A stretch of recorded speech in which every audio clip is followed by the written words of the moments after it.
Ciclos de vida. Mulher cíclica. Mulher cíclica, cheia de fases, de riso leve e alma giratória. Mulher cíclica, cheia de cores, cheia de amores, cheia de sentimentos. Mulher cíclica, lua crescente, feita de amor. Mulher Artemis, amazona, caçadora forte. Filha da lua, que não conhece o temor. Flui com a vida e entende que a sorte é repleta de sabores. E por que não de dessabores também? Mulher Atena, lua de descobertas, cheia de coragem, cheia de temores. Mulher fera, estrategista, forte, mas sempre sincera. Aquela apaixonada por bibliotecas que me habita. Mulher tão racional, tão inteligente, confiante, a primavera da vida. Mulher cíclica, mulher serena, mãe abundante, colhe seus frutos na lua cheia, tão plena, tão bela, tão exuberante. Afrodite, Deméter, lúcida, inteira, sabe o que quer, sabe quais caminhos a percorrer para fazer acontecer. E vai, e faz acontecer. Mulher que, tão certa de seus planos, segue seus sonhos, alcança suas metas e vai feliz, encantando, nutrindo e, por que não, parindo a vida. Mulher cíclica cheia de mistérios.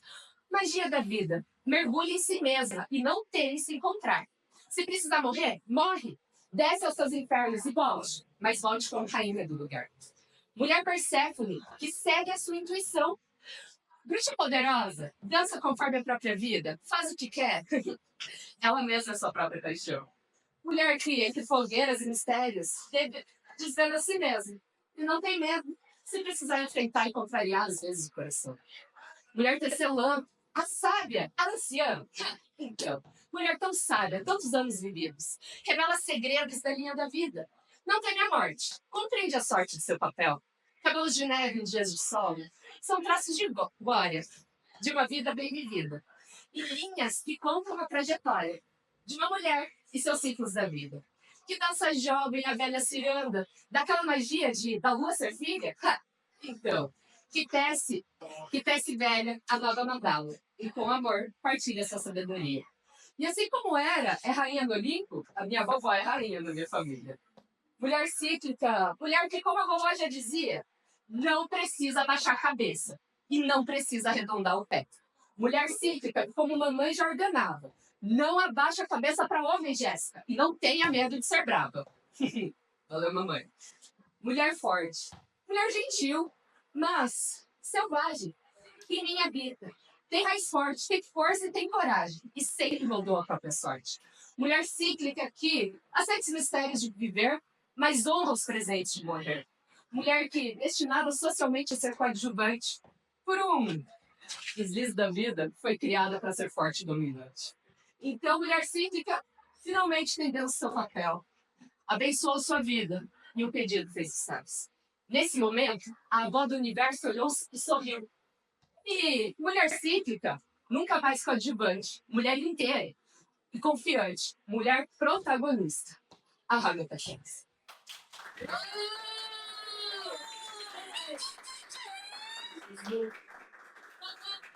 Eu sou a dona Feliciane Bernardo, eu sou indígena caigangue da aldeia Rio das Sopras, maior aldeia do Paraná.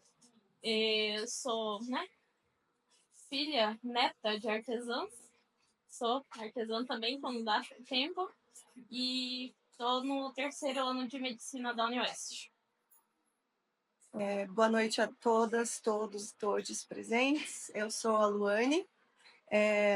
Junto com o Gabriel, nós viemos representando o coletivo Unidiversidade, que partiu de uma iniciativa que a gente viu na faculdade de movimentar. Somos parte de uma faculdade privada, então existem muitos desafios, mas a psicologia sem diversidade não é psicologia, né?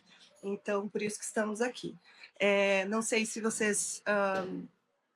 se a gente faz a autodescrição, mas geralmente nos eventos a gente começa falando nosso nome, nossos pronomes e se descreve caso exista alguém que necessite desse suporte. Então, eu sou a Luane, meus pronomes são ela, dela.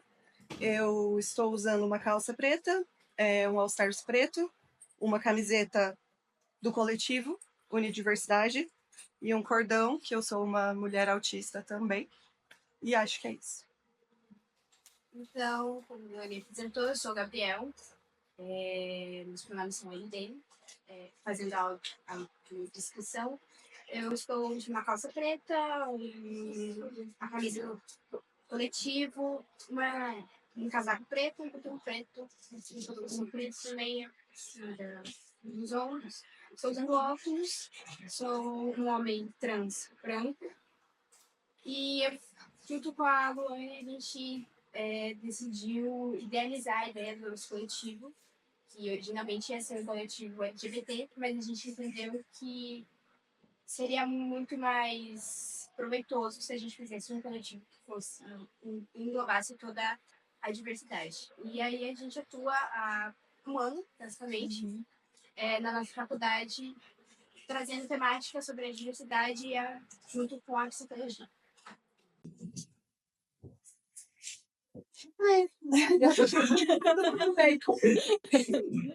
Puro suco da distração. Boa tarde, eu sou a Jéssica, eu sou pedagoga, sou historiadora, sou doula, como a Winnie, algumas outras profissões também, ela falou várias, né? Enfim. E atualmente estou fazendo psicologia. Eu estou aqui como representante, então, da primeira iniciativa de pedagogia Waldorf em Cascavel. Pedagogia Waldorf é uma pedagogia que ela visa a integração, sabe, total, assim. Então, não olha simplesmente para o desenvolvimento cognitivo. Olha para o desenvolvimento cognitivo, olha para o desenvolvimento psicossocial e tem até um olhar sobre a visão cósmica a qual aquela criança e aquela família pertence, sabe, o respeito para isso. E, cara, só para ser apresentada, desculpa. Enfim.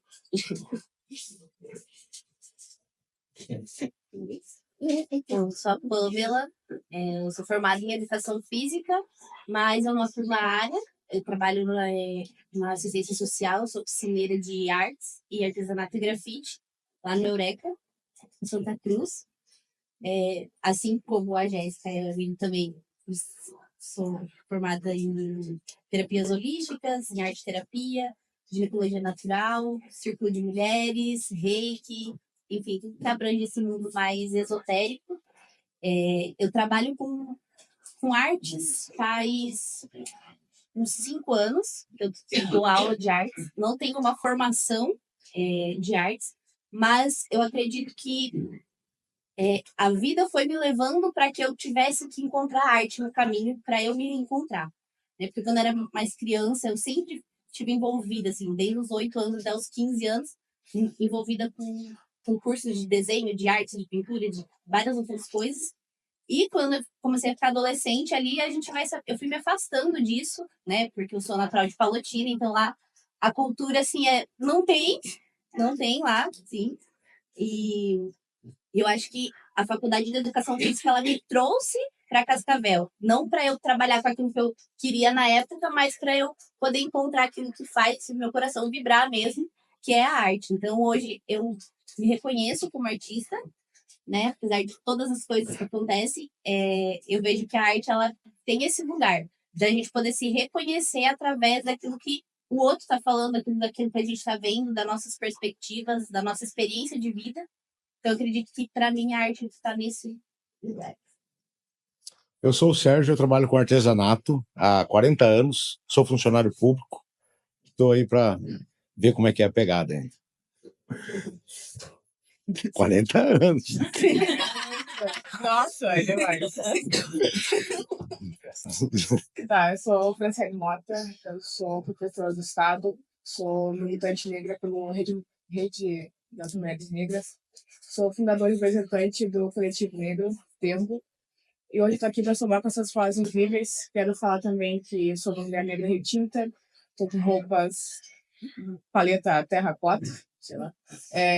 Uma bota rosa, uma cabelo cacheada, tem traços negroides. O que eu acho extremamente importante para vocês terem feito a descrição. Isso é um nível assim, ó, absurdo. E a diversidade é sobre isso, né? Então a gente vai discutir isso, vai ser incrível. Meu nome é Dr. Carlos Machado, sou artista plástico, sou professor da Fui professor do curso de graduação em artes pela Univel, fui coordenador do Museu de Arte, fui coordenador de ação cultural da Cultureste, fui servidor público e hoje eu trabalho com o meu trabalho de artes visuais e também com o trabalho de gestão cultural, curadoria e consultoria para artistas visuais, né? Fui também coordenador da Feira do Teatro, uma das pessoas que implantou, que participou desde a implantação até no ano passado, quando eu decidi da prefeitura. São aí mais de 40 anos também de trabalho na cultura local. Então, a necessidade sobre trazer para Cascavel uma escola Waldorf, na verdade, vou começar falando diferente, porque é das dificuldades. Então, essa semana morreu a segunda professora na minha escola. Então, assim, nossa, Jéssica, eu fazer o quê? Desculpa, mas é isso. É isso que a gente precisa trazer, esse olhar para a educação. Os professores estão adoecendo. Os professores pararam só de adoecer, eles estão morrendo. Professor doente não vai conseguir dar uma boa aula. Isso não é à toa, isso é proposital. Antes, vocês, quando falavam sobre o teatro também salvou a minha vida, prof. Também sou uma mulher atípica que aprendeu a se expressar através do teatro. Quem me salvou foi o Tico, na verdade. E aí, enfim, por que eu quero trazer esse adendo? É impossível ensinar história, por exemplo, com qualidade, se você não traz a criança para um teatro. Se você não leva para vivenciar ou para assistir, né? É impossível você dar uma aula com qualidade na educação infantil se a escola está virando uma prisão, se não se leva a criança para fora. Se toda vez que tu faz uma atividade, digo por mim, toda vez que tu faz uma atividade em que ela vai com um nível mais sensorial, então ela faz sujeira, você tem que primeiro ir lá e fazer 500 mil ofícios antes e ainda assim depois lidar com o olhar feio, com isso e aquilo. Por que é difícil? Porque não é o que é para ser. Porque o que é para ser é aquele ensino sucateado, que não produz seres pensantes, e sim massa de manobra. Então, a pedagogia Waldorf, ela vem para ir assim na contramão mesmo. A pedagogia Waldorf surgiu ali, então, no século XX, no início, só rapidinho, para vocês entenderem, que é outra, né, pegada. Ela surgiu ali naquele contexto pós-Primeira Guerra Mundial, quando a antroposofia surge. A antroposofia ela é uma visão sobre a totalidade de autodesenvolvimento completo do ser. Então, o Rudolf Steiner foi convidado para criar uma pedagogia e ele criou a partir disso. E é isso... Estou embaixo? Ai, desculpa. Então, obrigada. E é isso, então, que é a ideia. É a gente conseguir romper esse sistema aqui. Porque, assim, gente, é muito importante tudo. E tudo está tendo resultado. A prova é que nós estamos aqui. Entende? Então, nós estamos aqui porque lá atrás alguém fez isso e aí vai indo. Mas, se nós não olharmos para a educação, e principalmente a base, que é ali onde a Dai está, que é ali onde eu estava, eu não sei mais quem é da área, mas enfim, se não olharmos para isso como deve, olhando o quê? Beleza. O cérebro humano não é uma caixinha ali para você socar conhecimento só. Não, gente. Aquela mãozinha, antes de escrever, ela passa por muita coisa. Tem que apertar, tem que alinhavar, precisa de muito. E o que menos precisa é virar um robozinho sentado enfileirado. Filas são ótimas para formar exércitos, péssimas para formar seres pensantes. As escolas, elas precisam vivenciar isso, o coletivo, o círculo, todos iguais, local de fala. O aluno precisa entender que o seu professor não é o seu algoz. Pelo contrário, ele tem que ser a pessoa que você admira, que você ama. E o aluno precisa se sentir amado. E o nosso sonho, né, a nossa crença é essa, que a sociedade só vai mudar se a gente realmente olhar para a educação com a valorização que ela merece. E aí o nosso maior desafio é esse. Não temos ali pé ainda para caminhar numa cidade tão tradicionalista, buscando, né, uma coisa que vai tão na contramão. Mas estamos já com uma associação, já estamos tendo roda de conversa, montando um projeto, porque temos no Brasil escolas Waldorf, iniciativa público-privada e iniciativa pública também. E a ideia e aí a gente descobriu isso. Se cria o projeto, tem a demanda, a gente consegue o espaço, enfim. E das museus? Arte, quase da Eu acho que os maiores desafios, assim como tanto da música, quanto do teatro, quanto da palhaçaria, é o apoio, é o reconhecimento, porque a gente tá sempre lutando, sempre fazendo os movimentos acontecerem, a gente vai atrás, a gente se desenrola, a gente se quebra a cara, a gente vai, a gente tenta lutar, e aí no final é o reconhecimento, né? Às vezes nem a gente acredita na gente mesmo, em tudo que a gente já fez, então a gente trazendo essas propostas de contrapartida, de querer movimentar outras formas, né, do que a gente já faz e juntar a galera, porque a gente luta pelas mesmas coisas, mas cada um na sua bolha, né? Então eu acredito que a gente precisa se unir para que a gente possa lutar por todas essas questões que a gente falou até agora. E eu acredito que a arte ela vem desse lugar de resistência, de reconhecimento, de desvalorização também, né? Porque desde que a gente se conhece como artista, ou na história, a arte sempre foi algo elitizado, algo que as pessoas mais comuns, vamos dizer assim, não poderiam ter acesso. Então isso foi fomentando, isso foi crescendo ao longo do tempo. E hoje a arte ela não é reconhecida muitas vezes, na maioria das vezes. E a gente, com essa proposta também, né, do Paulo, vem trazendo isso, trazendo esse contato com a arte desde que a criança ela é pequenininha, bebezinho. Porque é isso que vai fazer com que ela seja curiosa, que ela vai querer procurar outras coisas, que vai fazer com que ela sinta vontade de entrar dentro do âmbito artístico, que é uma coisa que as outras pessoas também comentaram aqui, né? Essa dificuldade do público estar em contato com o que a gente proporciona. Então, eu acredito que essa proposta também vem para isso, para desde criança, a criança já ter esse contato e essa vontade de querer estar dentro da arte e se envolver também em outras formas de arte. Eu acho que, para contextualizar, acho que as dificuldades, acho que do coletivo, elas já existiam, talvez desde do coletivo existir em si, as dificuldades já estavam ali, por conta que surgiu uma necessidade de, sabendo que a gente está numa universidade privada, que dificulta muito algumas coisas de movimentação, a gente se sente muito rígido, falta de contato com coordenação, de você não pode agir de tal forma porque sai fora dos padrões, todas as salas têm uma cruz acima da porta, então isso já diz muito sobre como que é a estrutura dentro da universidade. E sabendo que a gente estava numa formação de psicologia, então a gente tem que trazer essa coisa da diversidade humana e ser uma ciência humanizada, saber que você vai atender depois a comunidade, uma pessoa que vai estar passando por diversas dificuldades e atravessamentos, e você não pode ser mais um que vai fazer as pessoas sofrer. Surgiu uma necessidade de a gente tentar trazer na nossa própria formação esses temas. A diversidade, a questão do LGBT. E com isso, a gente idealizou o coletivo.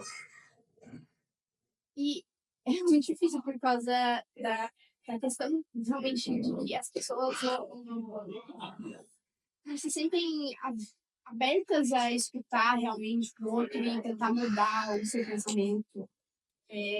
Todos os dias a gente tem que chegar na sala de aula e sentir que, tipo, por que vocês estão falando disso de novo? Por que vocês estão falando desse tema de novo? Vocês só falam sobre isso.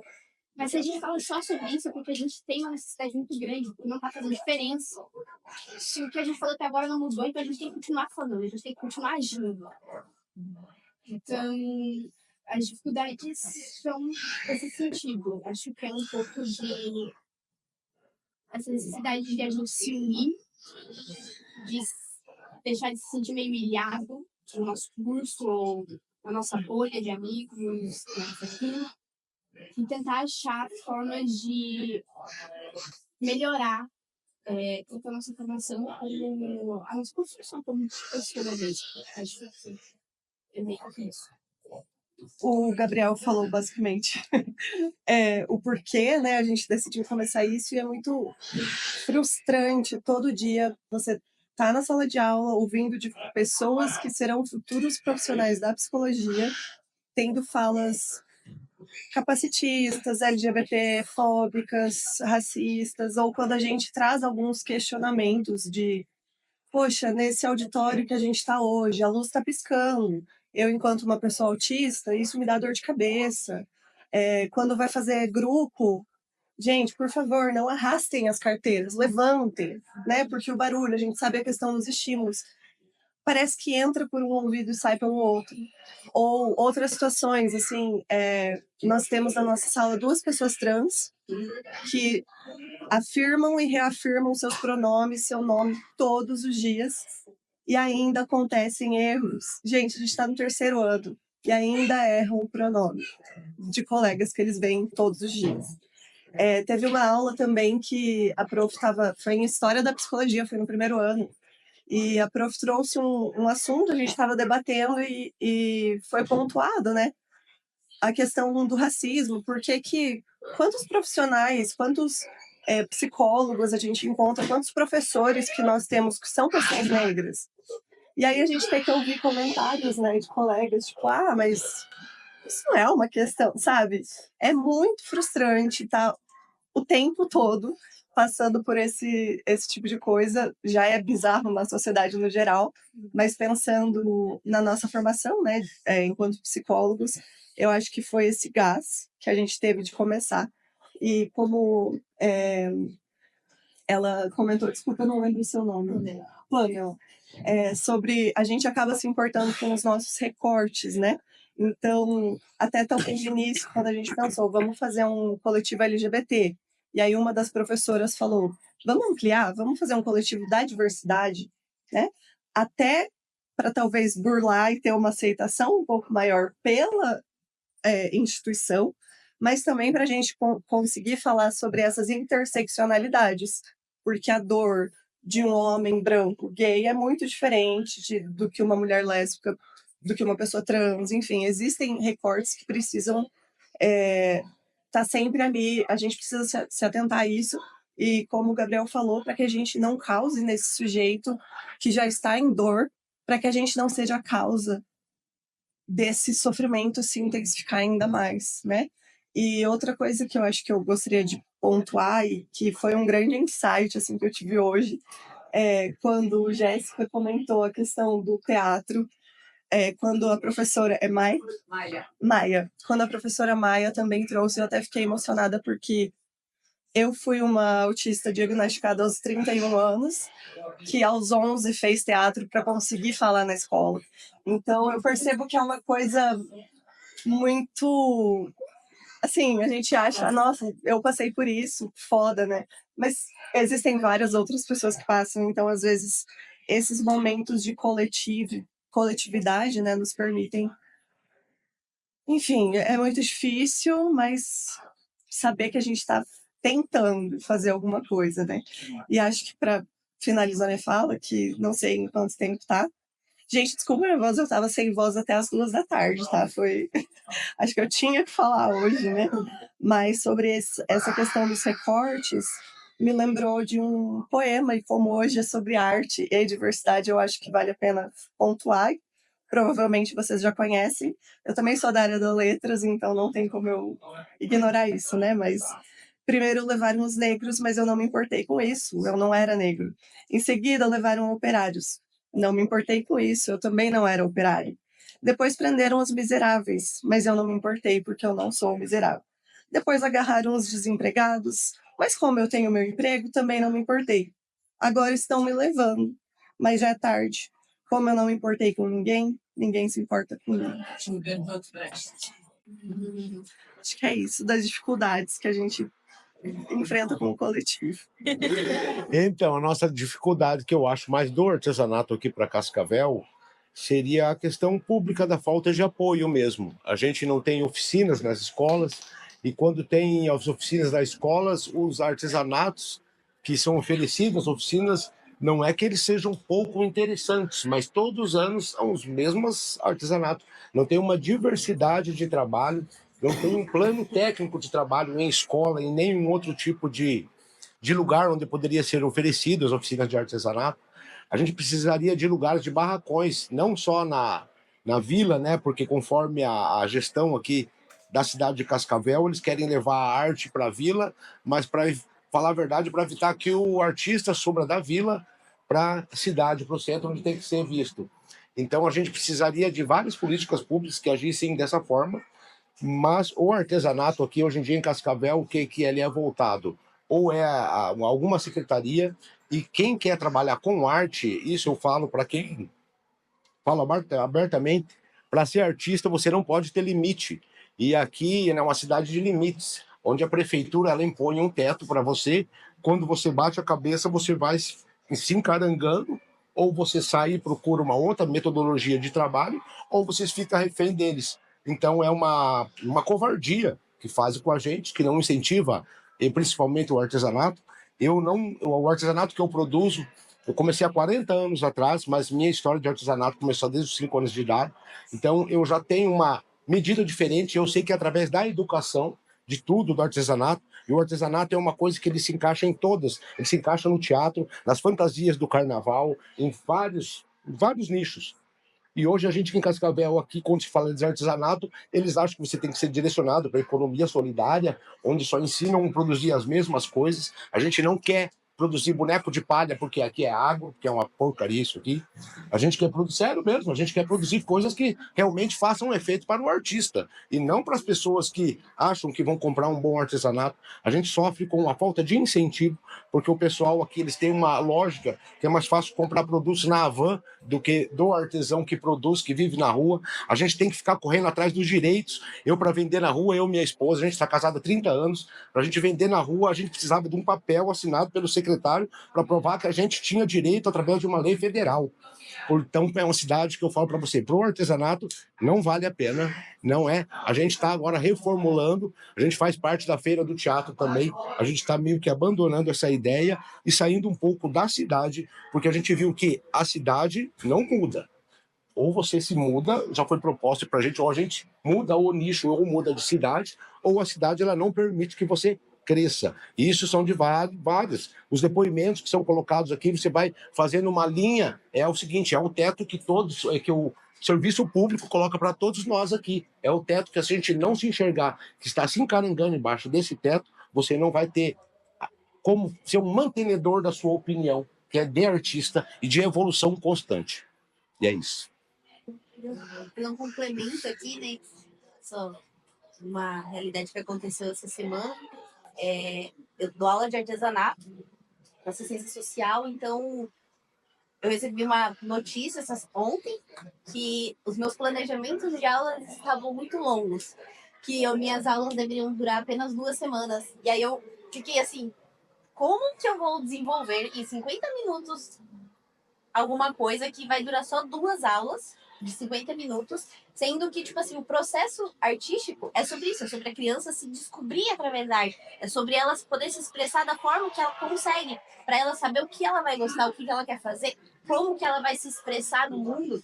E aí eu fiquei muito frustrada, acho que foi uma das primeiras vezes que eu fiquei frustrada em relação a alguém falando sobre a minha forma, minha metodologia de dar aula, né, porque eu já tive várias críticas, mas essa eu acho que foi uma das coisas que mais me pegou, e fez muito sentido o que você falou, assim, sabe? Tipo, porque não é um negócio, vai começar aqui e vai terminar ali. Não, vai começar aqui e vai terminar aonde?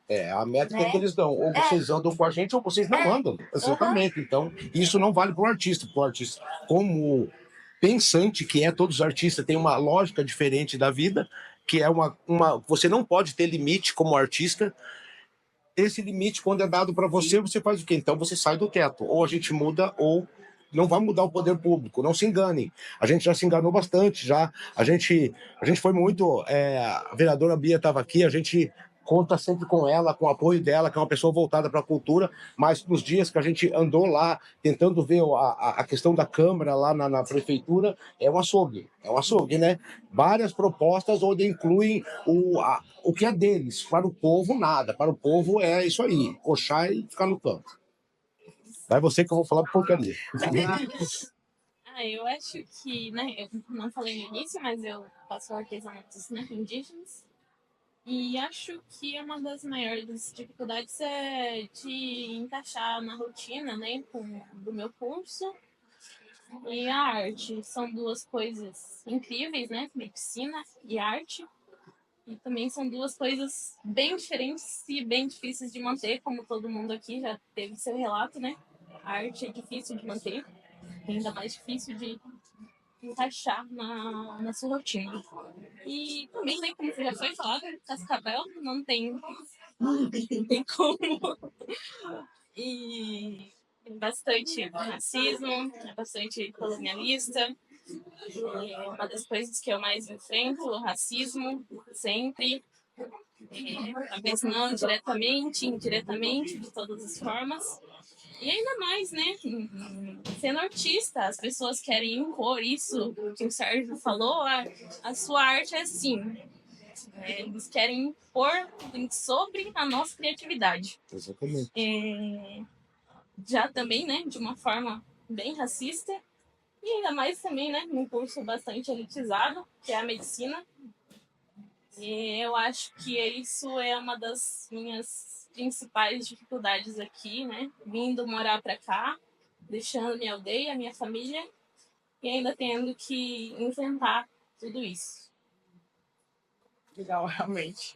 Eu pensei agora um pouco sobre... Eu tenho um brechó também, o nome dele é Brechó do Miau.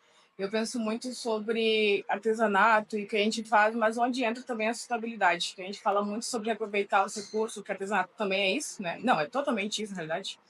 E onde que entra essa pauta nas escolas? Porque a gente joga o lixo no chão, faz várias coisas, às vezes vejo pessoas passando 30 vezes pelo mesmo ambiente fechado, o papel está no chão, mas onde depois o papel vai parar? A gente fala sobre trocas cíclicas, as pessoas vão na van, por exemplo, fazer uma compra e andar numa loja setorizada de departamento, vestindo 5 pessoas na mesma roupa. Sim, como que elas conseguem falar sobre autenticidade, sobre ser quem elas são, sobre personalidade, se elas não conseguem mostrar através da própria indumentária quem elas são, porque a arte também é isso, além de se expressar enquanto pessoa, enquanto artesão, enquanto diversas partes sobre a nossa personalidade. E eu penso também sobre educação, não. Quem somos nós sem educação? Não existe. A Bell Hooks traz muito sobre educação emancipadora, que a gente tem que pensar antes mesmo de falar, porque falar todo mundo fala, falar qualquer pessoa fala, mas também o que ela está falando ali, que discurso que ela está trazendo, que posicionamento que ela está trazendo, que ideologia ela vai levar para dentro de uma escola, que ideologia que ela vai trazer para um grupo, o que ela tem a acrescentar, porque a gente fala coisas negativas agora, é o que a gente tem que falar, mas também tem pessoas que trazem só negatividade. Onde que está, então, o posicionamento para poder transformar essa realidade? A gente está aqui agora se posicionando, porque a gente está militando sobre as nossas causas. A educação também tem que ser antidecolonial, porque o nosso povo foi criado e... Não digo criado, mas sim originário então, de indígenas, de povos quilombolas, ciganos, negros. Então, onde que estão essas pessoas em evidência agora? Porque é muito fácil fazer uma roda de conversa mostrando quem somos nós, mas também não colocar em destaque. Colocar esse povo assim de uma forma mais explícita, assim, trazendo nossos projetos, as nossas vivências, que é muito complicado militar, mas militar sozinho, porque a gente precisa de um recurso. Nós precisamos de maneiras de ser expostos, de trazer visibilidade, porque, por exemplo, as crianças deixam essa educação porque não tem passagem. Não tem passagem, ficam em núcleos periféricos porque não pode se deslocar até um teatro, não pode se deslocar em lugar nenhum porque não tem dinheiro para passagem. Então, aí que entra o nosso transporte público. E a gente tem que falar também de inclusão, porque a inclusão é cota, a inclusão é transporte público, a inclusão é educação, é focar na especificidades que a gente traz também, porque, por exemplo, a bandeira LGBT foi incluída não, foi agregada com a bandeira de racismo.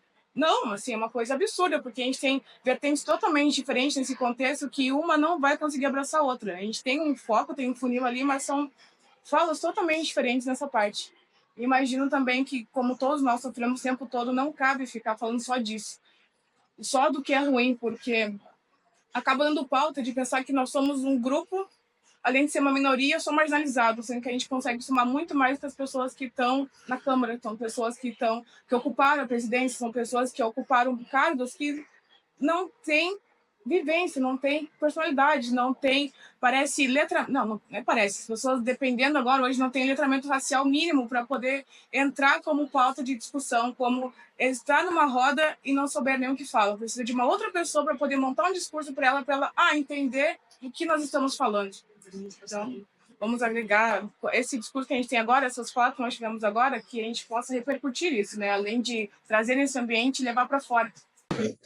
Todo esse processo sobre sustentabilidade, é uma coisa que sempre me incomodou muito na escola, porque eu tive professores que faziam muito, isso é uma coisa que me ajudou muito, é a questão de utilização de vários materiais recicláveis, ou então de dar um material não estruturado para a gente também e tudo mais. E aí, é até essa ideia de trazer uma metodologia diferente para a pedagogia, é um pouco sobre isso. Que é igual para Waldorf mesmo, a arte, o artesanato, ele está ligado a todas as matérias, né? Todas as áreas do conhecimento. E principalmente a questão dos materiais naturais, de utilizar os materiais realmente necessários e de criar a partir daquilo, não, sabe, essa coisa sistemática. Então, enfim, a hora que você trouxe isso, assim, me lembrou essa parte, porque isso é muito importante, uma escola que ela seja sustentável desde a sua estrutura, né? Que ela já é, tipo, de biodinâmica e tudo mais.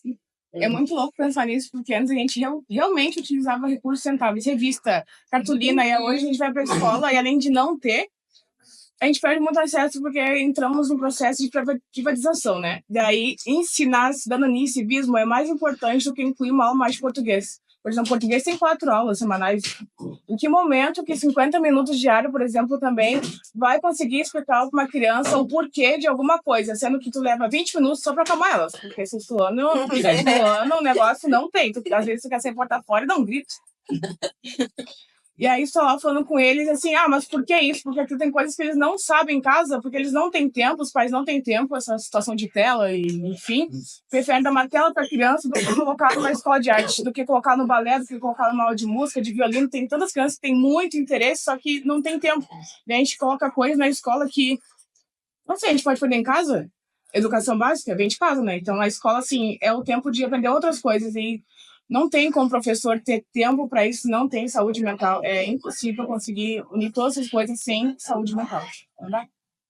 Então, Fica engraçado. tantas falas, né?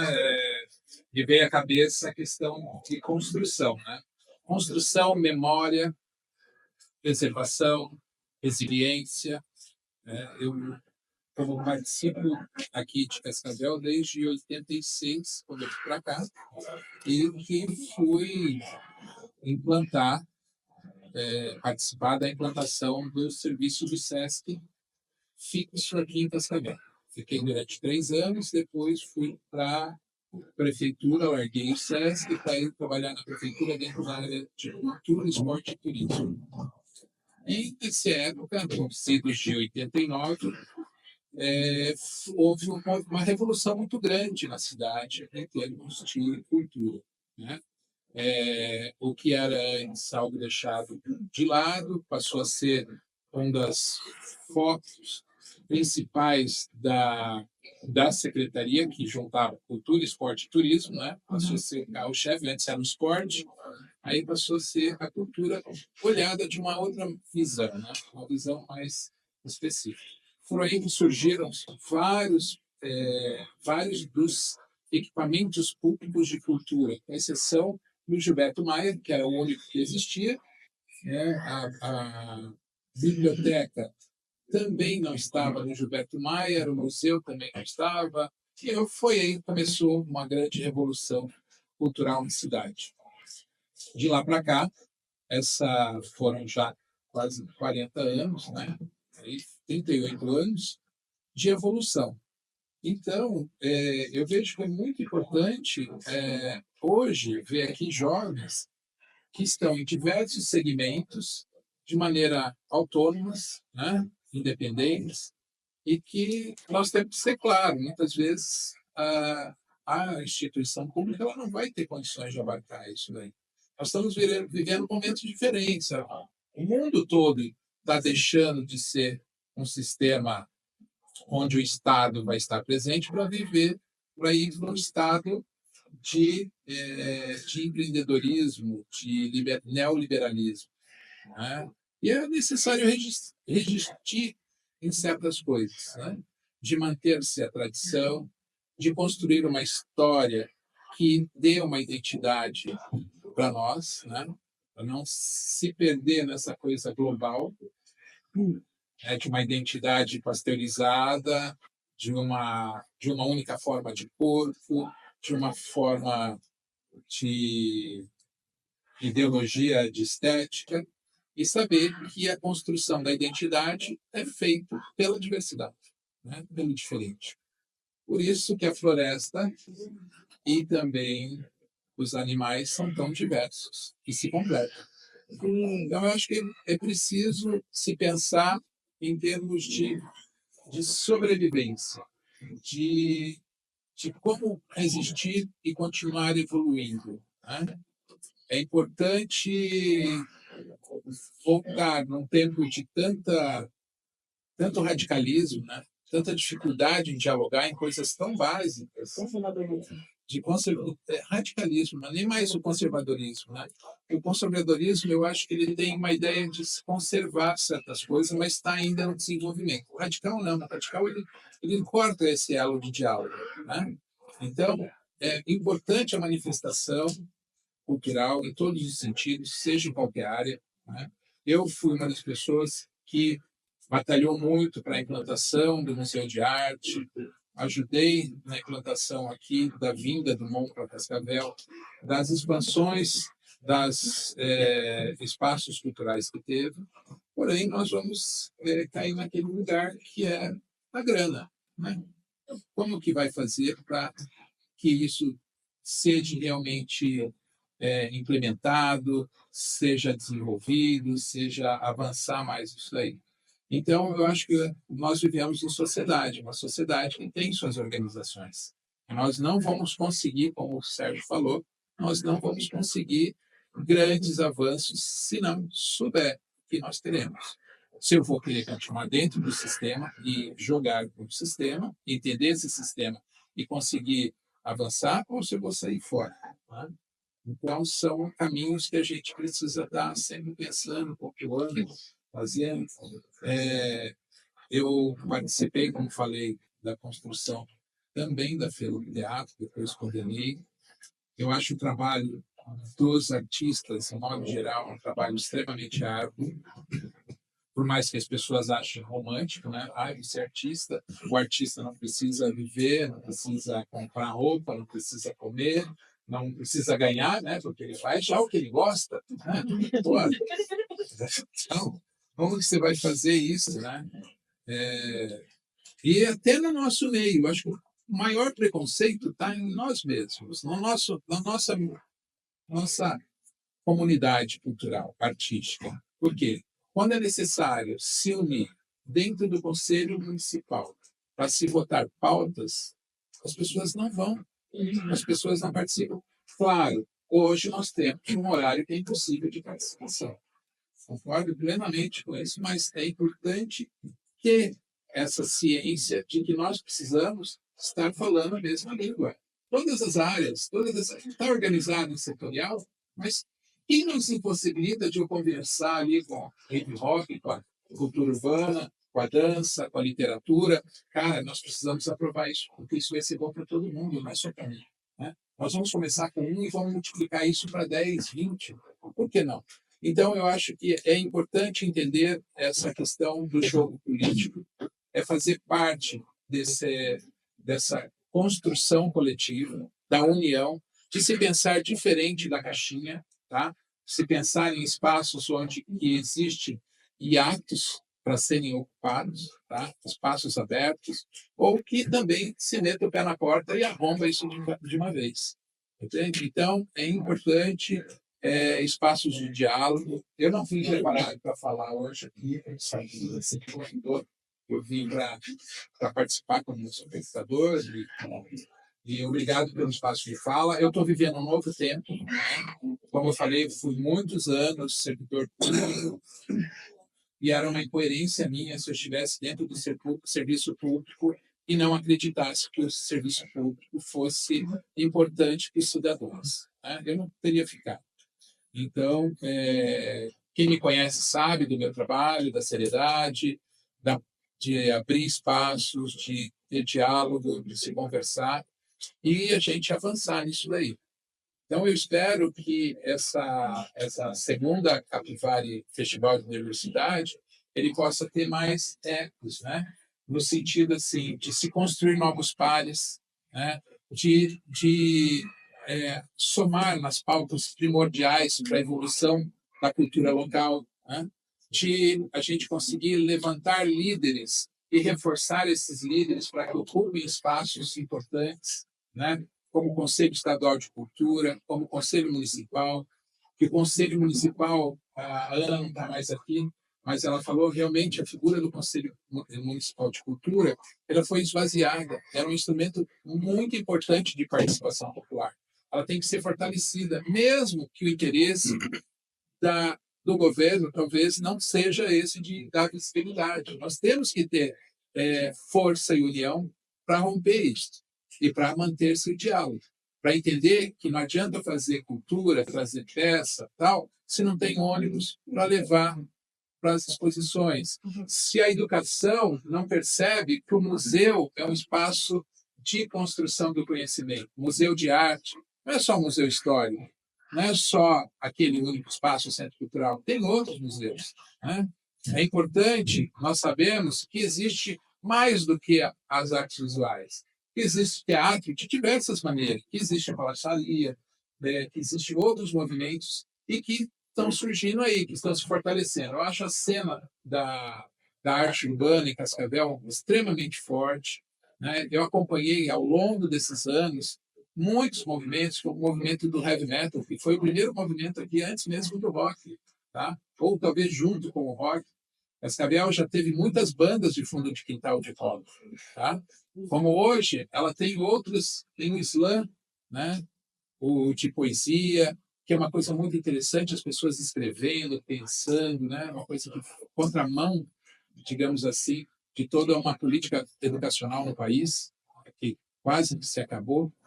A necessidade de pensar, de escrever, de expressar, de dançar, de cantar, de pintar e de fazer tudo isso.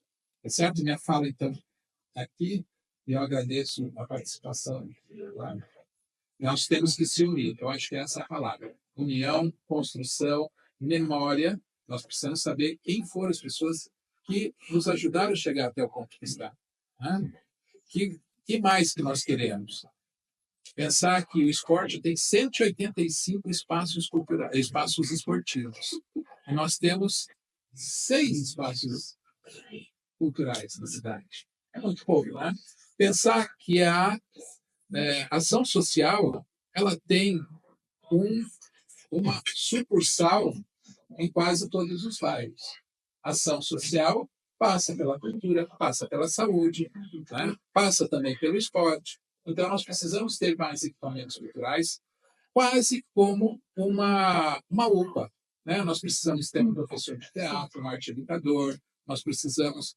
Com isso, nós vamos ter menos fila nos postos de saúde. Nós vamos ter menos gente talvez, em estado de vulnerabilidade social. Né? Com mais pessoas brigando e lutando e sabendo o seu direito, né? De conquistar esse espaço de cidadania.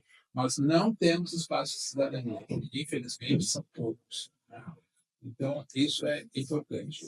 Se unir, levantar, se juntar em grupos coletivos e se pensar numa cultura única que seja boa para todos. Né? É isso.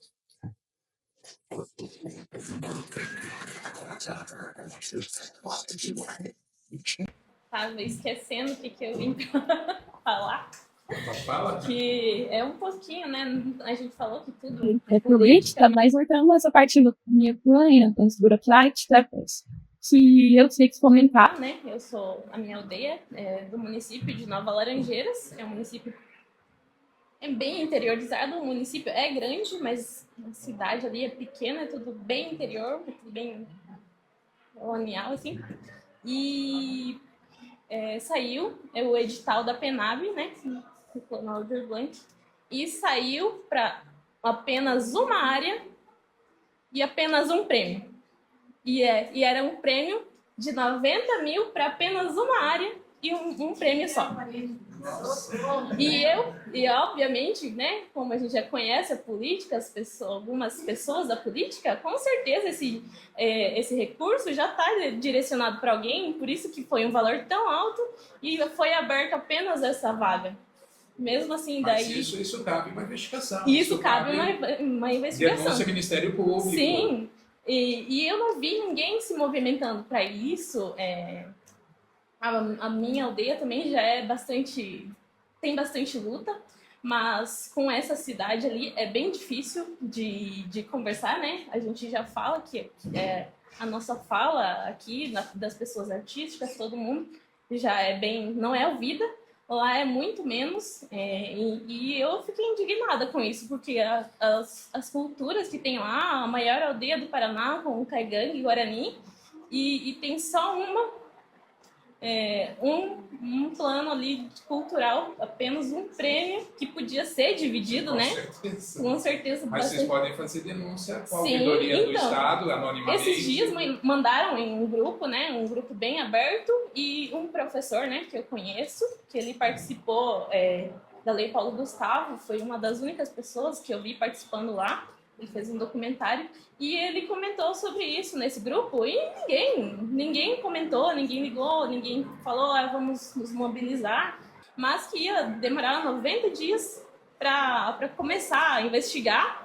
E também a data que eu queria falar, a data para você, né, pensar num projeto, a burocracia é enorme para fazer. E a data era apenas menos de uma semana. Então, já foi aprovado, até começar a investigação, já foi aprovado, daí eu não sei como que vai ficar. Vai ser um blog, mas precisa. Mas precisa. É uma luta. Foi exatamente disso que eu vim falar. Eu acho o seguinte, eu acho que nós temos que voltar a uma coisa que é falar sobre a PNAB, sobre a Política Nacional de Cultura. Tá? Ela surgiu no momento de pandemia, e foi a única área onde não foi coberta pelo plano emergencial de salário, tá? Foi a área cultural. Eu acho que foi uma retaliação, né? Provavelmente.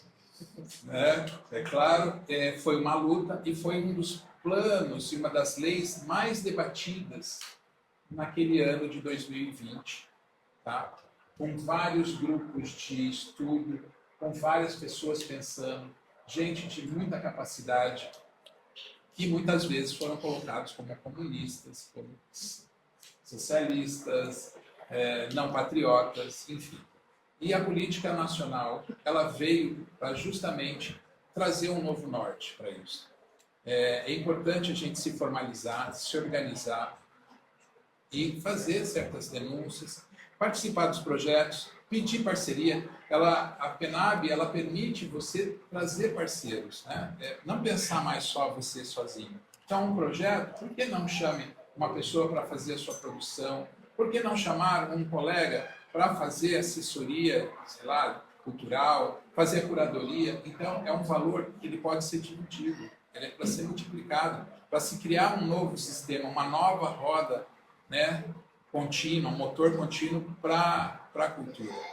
Então, é muito importante falar que isso foi uma grande vitória dos artistas, das pessoas fazedoras de cultura e também das pessoas do Legislativo Federal, né, do Municipal, Estadual, que acreditam que a cultura pode mudar a vida das pessoas. Né? É óbvio que é um recurso ainda, é um grande recurso, mas é muito aquém do que a gente precisa. Então, mas é um começo, a gente precisa se organizar. A gente está aqui para pensar, para falar, para tirar essa ideia dos novos, que eles não podem fazer as coisas, que a gente não pode mudar. Porque sou só eu, mas eu posso também me preservar. Às vezes isso pode dar, né? A pessoa pode querer matar uma outra pessoa. Dinheiro, o pessoal só vê dinheiro, eu quero dinheiro, né? Mas se preserve e veja de que maneira você pode também fazer essa denúncia. Às vezes não precisa ser você, pode ser alguém fora. essa fala dela sobre realmente denúncia é que é muito cansativo enquanto já povo militante que sofre todas as opressões não ver outros povos fazer essa denúncia. Porque além da gente sofrer, né, a gente tem que se humilhar, digamos assim, para poder denunciar. Daí olha quantos processos passam, né, para poder chegar na ouvidoria.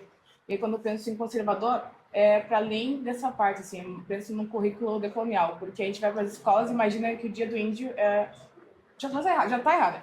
E aí, palavras da consciência negra quer colocar o negro ali, e acabou. Mas é muito mais sobre levar autores. Tem teóricos contemporâneos que falam sobre Daniel Munducaru, várias outras pessoas de Amor Ribeiro, que falam sobre um currículo antirracista, realmente, porque não adianta querer fazer uma diferença agora se na educação está sendo proposta. Muitas vezes eu conheci a Ada, inclusive, em função do movimento, porque a gente leva para o ensino superior essas falas, a gente tem que fazer essas falas não só dentro da educação básica, mas lá no superior, que as pessoas às vezes não entendem que a realidade delas não tem nada a ver com a nossa, simplesmente elas não entendem que estão na universidade pública, não pagamos ali com dinheiro, mas em compensação a gente perde muito tempo. Quantas pessoas desistem nesse meio tempo porque não conseguem se sentir incluída nessa fala toda, que a diversidade vai muito além de cores, de forma, de classe social, vai também sobre a inclusão das pessoas, né? E como que a gente vai militar? Inclusão econômica. Também vai militar e vai fazer denúncia, vai fazer todo o nosso corre e a gente tem que sofrer um capitalismo. É muito cansativo, é muito cansativo. Então, acho que nesse momento que entra como um todo a branquitude, fazer esse papel dela. Porque não fomos nós que nos oprimimos, não fomos nós que nos colocamos nesse papel de minoria, foram eles. Né? Não foi nós que temos que lutar contra isso. A gente já tá lutando o dia inteiro, sai de casa lutando. É cansativo, cara, é cansativo. Tu sai na rua ali, já tem aqueles olhares absurdos e tu só saiu na rua. Sabe? A gente tem que fazer essas coisas de dia da árvore, vamos abraçar a árvore. Vamos fazer mais coisas ainda, vamos plantar uma árvore, então. Sabe? Ser mais ativo, não só ficar naquele discurso principalmente online, porque discurso online agora é um absurdo, assim. Todo mundo é bom, todo mundo faz alguma coisa, mas a ver por trás das câmeras nunca veio num evento como esse. Sabe? Vamos.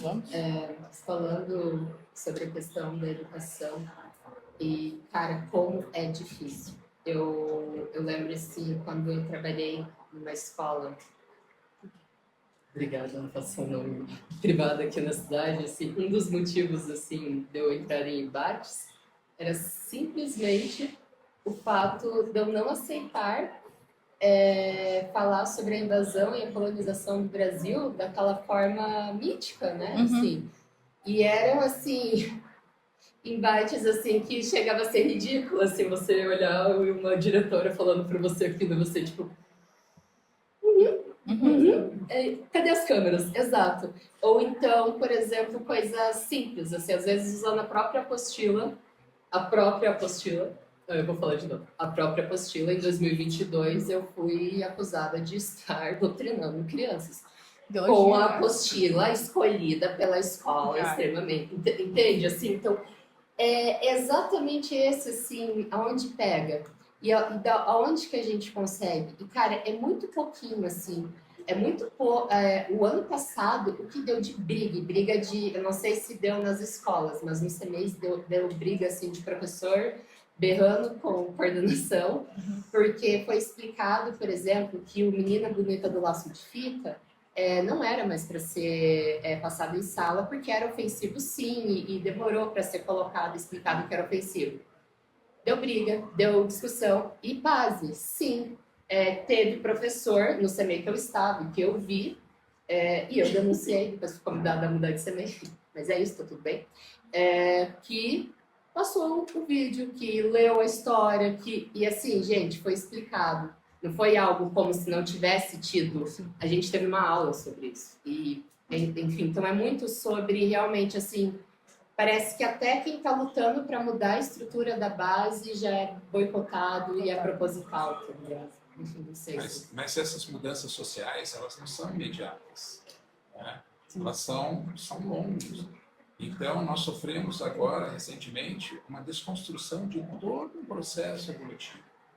Isso gera atrasos, isso gera dúvidas. Nós tínhamos a maior rede de vacinação do mundo. Hoje as pessoas estão deixando de vacinar porque questionam que tipo de vacina, qual a marca de vacina que eu vou tomar. Entende? Eu acho muito triste. Nós estamos vivendo um tempo de imediatismo midiático totalmente deformativo, né? Se for pensar essa coisa, as pessoas falando de bebê reborn, gente, dando palco para bebê reborn, é a coisa mais doentia do mundo que eu possa perceber do ser humano. Por isso que eu acho que nós, enquanto agentes culturais, agentes formadores de opinião, nós temos que estar falando a mesma linguagem, nós temos que estar se unindo em pautas comuns, né? Temos que estar reconhecendo nossos parceiros, criar novos pares, né?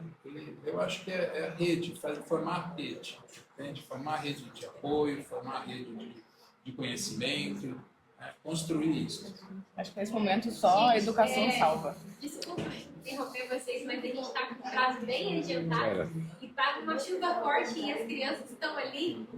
E elas Eu acho que já deu também, né? Vamos falar do positivo, né, das coisas agora. E elas estão impacientes, estão cansadas, então assim, vamos ter que... Eu acho que deu. Vamos falar positivo. Deu? Porque aí a gente fechou a porta ali por causa do barulho, mas também, né, vamos fazer um equilíbrio, assim. Agradeço muito a presença de cada um de vocês. A gente organizou tudo na correria, né, para poder ter esse material. O mais importante é que agora a gente tem tudo isso registrado para o Ministério lá enxergar, a gente ver o que as demandas. Vou entregar isso aqui que eu trouxe, meu trabalho enquanto curadoria,